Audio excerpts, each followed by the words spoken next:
All right, I'm the Flat Rate Master, and well, does Snap-on even make innovative tools anymore? Now I'm going to focus on a particular tool, but it's kind of more to the point. Snap-on's just dying as a company. They used to come out with new tools that revolutionized auto repair. Think ball joint press. Not that hard of a concept, but was massively game changer for a lot of techs. They really don't do that anymore. For the example I'm going to pick on Snap-on is they came out with these little short stubby 3/8 drive hex.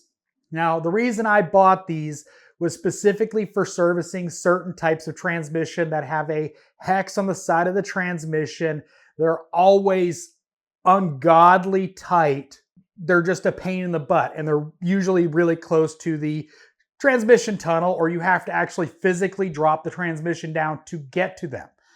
They came out with these, which was like, oh, cool, Astro. So even when they come out with something that is useful, I wouldn't buy Snap-on.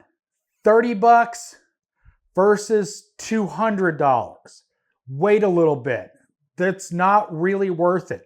For a niche tool like this, like seriously, how often are you going to use a stubby 17mm hex? I've never used it. It's really not worth it to spend the extra money for a new tool that's a couple months ahead of whoever else builds it later. These Nano sockets, wait a year and somebody else will have that product out. Yeah, it might save you a little bit of time in the short end, but these are massively expensive for something I use on occasion. And understandably for dealer techs, you buy the one socket, you move on. But when it comes down to it, you're buying a niche tool that you're going to only use on occasion. Wait for the aftermarket to come out with something a lot more affordable.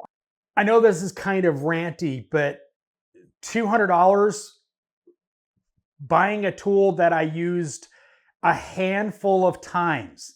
It's primarily on ZF transmissions that have the fill port on the side of the transmission. $200, I did not get my return on investment on these sockets, on the Snap-ons. I did not. There's no way I did. I didn't save that much time. A year or so, I could have just dropped the transmission and used a regular hex because, quite frankly, it not worth it. $200 for a niche product is ridiculous. And they're just keep pricing themselves out of the market. Every time I turn around, anytime somebody comes out with a product that is innovated from Snap-on, it's copied. And unless it's patented, they're not beating the competition. They're beating them to market, but then when the competition comes out, they just get destroyed because of cost. And I'm sorry. And especially this economy, skip the Snap-on. Just wait a little bit for the competition to come out with their version. It's just literally not worth it to buy something like this from Snap-on. It doesn't make sense. $200 for a tool that you might use a handful of times is ridiculous. I know I'm getting older and getting more crankety, but $200 for a tool I've used a handful of times on specific vehicles is just ridiculous.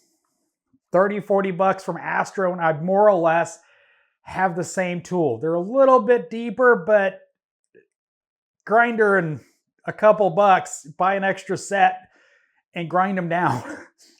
Let's be honest. At the price of the Astro, if they're a little too big, you got a grinder. Grind them down to get them the right size, and you're good to go. Just my two thoughts on how overpriced, especially Snap-on is. I know I'm ranting about a specific tool, but 40 bucks versus 200.